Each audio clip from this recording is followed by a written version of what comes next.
Parce qu'il y a beaucoup de personnes qui se disent que la dernière étape, c'est l'argent. Que quand on a l'argent, c'est fini. Non. Peut-être vous m'entendez parler d'argent tous les jours, c'est parce que, en réalité, il y a quelque chose que vous devez comprendre. C'est que lorsqu'on se lance en entrepreneuriat, c'est exactement comme si on tournait dans un film. C'est comme si on était un acteur dans un film. Sauf que c'est un film qui est violent. C'est un film où quand on te tue, ce n'est pas que voilà, le réalisateur va dire que non, ce n'est pas comme ça que tu devais mourir. Relève-toi, va plutôt mourir là-bas. Non, ce n'est pas le genre de film là. Ce n'est pas le genre de film où on utilise le pistolet à eau. Ou quand on tire sur toi, tu fais semblant de tomber comme si tu étais mort. On va prendre des produits qu'on va fabriquer qui sont comme le sang. On va verser sur toi et on va faire comme si on t'a tué. Et puis après le film, tu vas te lever normalement. Tu vas continuer ta vie normalement. Non, non. La différence qu'il y a entre le film où tu joues un rôle et où après le film tu mènes ta vie normale, et même si tu meurs dans le film, dans la vie normale, tu es toujours vivant. La différence avec l'entrepreneuriat, c'est que c'est toujours un film, mais un film où tu peux mourir réellement. C'est-à-dire que c'est un film où si on te tue, tu meurs réellement, mais c'est un film. En fait, pourquoi est-ce que je le dis? Je le dis parce qu'en réalité, quand on se lance en entrepreneuriat, on joue aussi un rôle. C'est pour ça qu'il y a une différence entre un personnage et une personne. C'est deux choses différentes. Le personnage et la personne. Je m'explique. Moi, quand je suis en train de faire un direct, quand je fais une publication sur Facebook ou sur n'importe quel autre réseau social, quand je communique en ligne, en réalité, c'est le personnage qui s'exprime. Le personnage à qui j'ai décidé d'attribuer un pseudonyme qui s'appelle l'assassin. C'est ça mon pseudonyme. L'assassin de l'inconsistance de l'obésité intellectuelle. Ça, c'est le personnage. Ce personnage a un objectif. C'est un peu comme dans un film. Dans un film, chacun a un rôle. Chacun a un rôle. Donc, chacun dans un film a un rôle à jouer. Ça veut dire qu'il y a quelqu'un qui va jouer le rôle peut-être du chef bandit, il y a celui qui va jouer le rôle de l'acteur, ça c'est de façon prosaïque. Après, il y a celui qui va jouer le rôle peut-être du truand, ou alors du bon, un peu comme dans le bon, la boute et le truand. Donc, chacun joue un rôle dans le film. Et moi, mon rôle, c'est celui de revaloriser ce que doit représenter la puissance africaine dans tous les sens du terme. Sur le plan culturel, sur le plan sociologique, sur le plan intellectuel, sur le plan économique, etc. C'est le rôle que je décide de jouer. Pour jouer ce rôle, il faut utiliser certaines techniques pour réveiller des personnes qui sont un peu endormies, si on va le dire ainsi. Et pour réveiller quelqu'un qui est endormi, ce n'est pas en chuchotant dans son oreille. Donc, tu ne vas pas chuchoter à quelqu'un dans son oreille et il se réveille alors qu'il est endormi. Non, parfois quand quelqu'un est endormi alors qu'il devait se réveiller très tôt pour faire quelque chose d'urgent, il faut soit lui donner une gifle, soit il faut prendre un seau d'eau glacée ou chaud versé sur lui. En fait, il faut provoquer des émotions pour que ça puisse marquer la personne afin que la personne ne puisse plus rester dormir. C'est ça que j'appelle le sommeil intellectuel qui est à l'origine de l'expression que j'aime utiliser, à savoir il faut vendre son lit intellectuel. Quand je joue dans ce rôle, il y a donc un aspect fondamental dans ce rôle que je suis en train de jouer. C'est le fait qu'il faut qu'on se décomplexe dans notre capacité ou dans notre envie de devenir puissant économiquement. Parce que les personnes qui nous combattent sur le plan économique ont conçu un système qui nous pousse à rester dans une sorte de taudis économique. C'est quoi le taudis économique? Le taudis économique, c'est le fait d'avoir un emploi, de toucher 100 000 francs le mois et de se dire non, vraiment, ça me suffit. J'ai ma chambre de 30 000 que je paye. Vraiment, je me bats à manger 25 000 ou 30 000 par mois. Je peux nourrir ma famille. Je peux épargner 5 000. Vraiment, je ne veux pas les problèmes. Moi, le salaire là, ça me va. Le taudis économique, c'est le fait de se dire vraiment, je gagne mes 500 000. Je suis tranquille. Je peux gérer mes charges, j'ai ma petite voiture, je peux me déplacer. De temps en temps, le week-end, je peux aller boire avec des amis. Je peux acheter des écrans plats, mettre chez moi. J'ai ma connexion Internet, j'ai mon beau téléphone, je m'habille toujours bien, je mets toujours le parfum. Vraiment, je suis tranquille, je n'ai pas de problème. Le taudis économique, c'est le fait d'avoir une entreprise et de générer un chiffre d'affaires de 1 million par mois ou de 5 millions ou de 10 millions ou de 50 millions ou de 100 millions. Et de se dire vraiment, je génère déjà mes 50 millions par mois, je suis tranquille.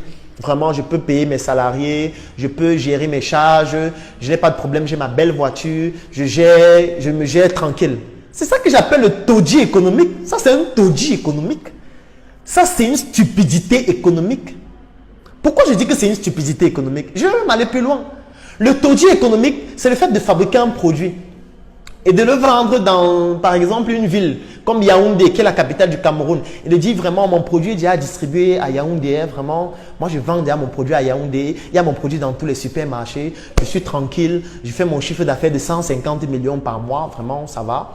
Je distribue aussi mon produit à Douala. Ou alors, même dans tout le Cameroun, je distribue mon produit. J'ai mon chiffre d'affaires de 300 millions par mois. Vraiment, je n'ai pas de stress. Je dégage mes marges même de 50, de 60 millions. Je peux construire mon immeuble. Je peux bâtir mon patrimoine financier ou immobilier tranquille. Ça, c'est le taudis économique. C'est un taudis. C'est une stupidité économique. Pourquoi est-ce que je le dis? Je le dis parce que ceux qui nous mènent la guerre sur le plan économique, ces étrangers-là, ils ont conçu un système où nous devons rester dans un taudis économique. Ça veut dire qu'eux, ils veulent que nous puissions nous contenter des miettes que nous avons. C'est ça qu'eux, ils veulent. Eux, ils veulent que quand tu gagnes 100 000, 500 000, 1 million, tu te dises que non, ça va. Pourquoi chercher plus? D'ailleurs, si tu cherches plus, c'est des trucs des sectes. Je ne veux pas entrer dans les sectes. Je ne veux pas les trucs compliqués. Je ne veux pas compliquer ma vie. Et on a donc construit ça avec le cinéma. On a construit ça avec les médias. Ou lorsqu'on parle toujours des personnes riches, on va toujours dire que non, vraiment, il sort la nuit à 4 heures, il prend l'huile, il met sur les crânes, il fait ceci, il est dans des sectes, il est homosexuel ou il est cela. C'est pour ça qu'il faut toujours qu'on associe la richesse à des tabous qui sont sur le plan parfois spirituel, parfois religieux, parfois sociaux, ou quand même de la prestidigitation, pour que les gens se disent que non, vraiment, les riches là, ils souffrent trop. Moi, je préfère me contenter de ce que j'ai. Ça, c'est un taudis économique et c'est fait à dessein. Et c'est dangereux pour un entrepreneur d'être dans un taudis économique. C'est dangereux pour un entrepreneur de se dire que je me contente de ce que j'ai.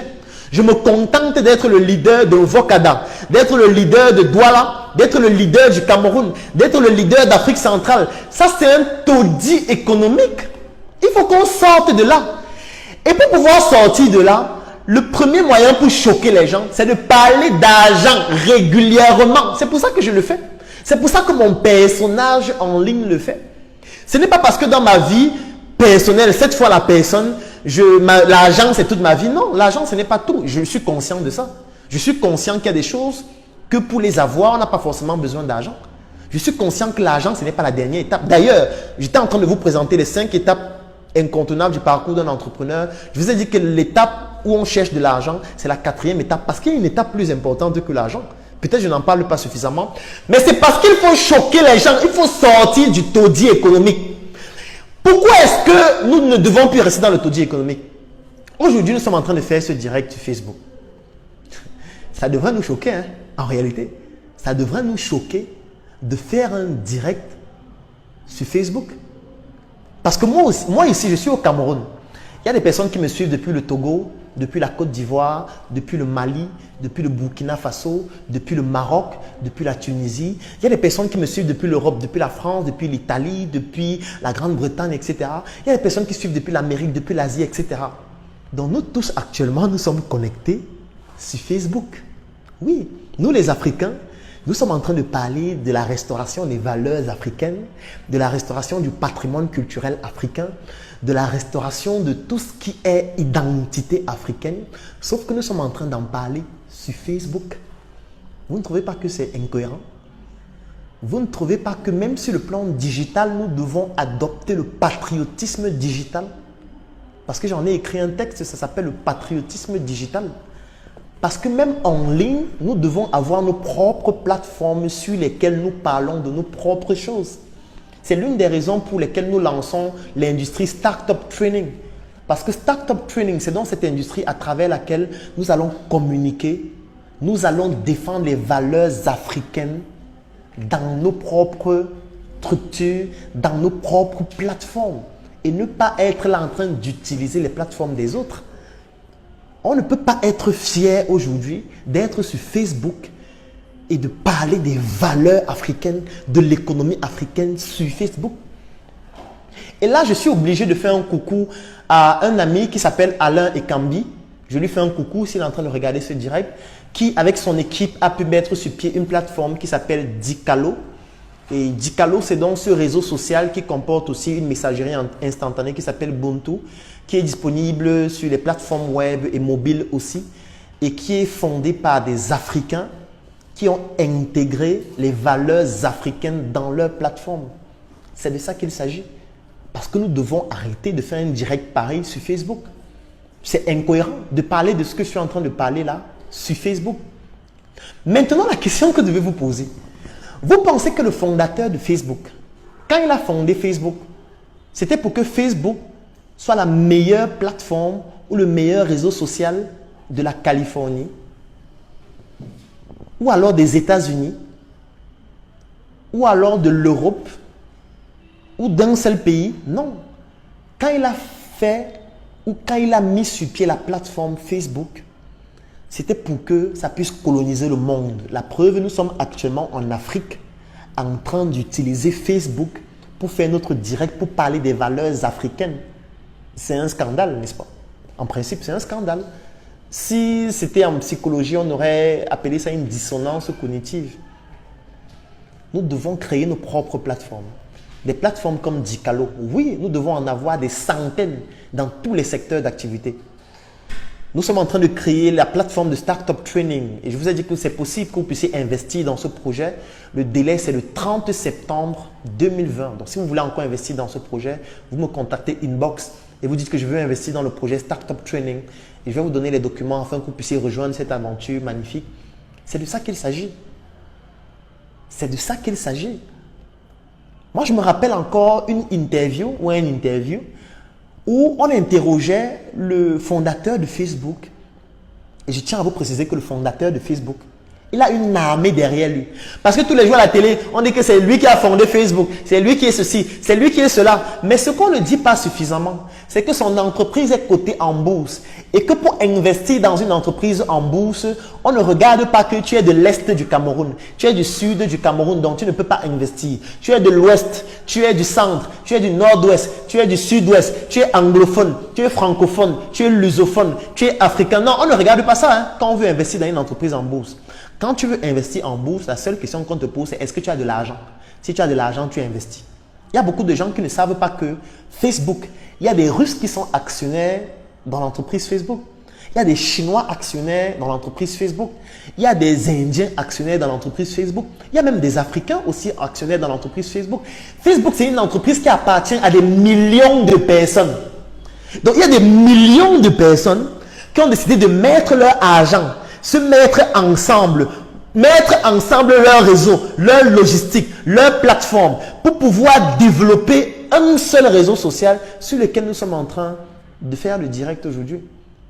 Et vous voulez concurrencer ce réseau social en étant un programmeur seul dans votre chambre où vous n'arrivez même pas à payer le loyer pour dire que vous allez programmer un réseau social pour concurrencer Facebook? Vous êtes sérieux? Vous pensez qu'on peut combattre une armée en mangeant le tapioca au quotidien sans sucre parce que le sucre il est dans la tête? Ce n'est pas possible. Pour affronter une armée, il faut une autre armée. Bâtissons notre armée sur le plan intellectuel, sur le plan économique, pour ne plus rester dans le taudis économique et le taudis financier dans lequel nous sommes, où nous voulons toujours nous contenter des miettes qui ne valent rien. Rien.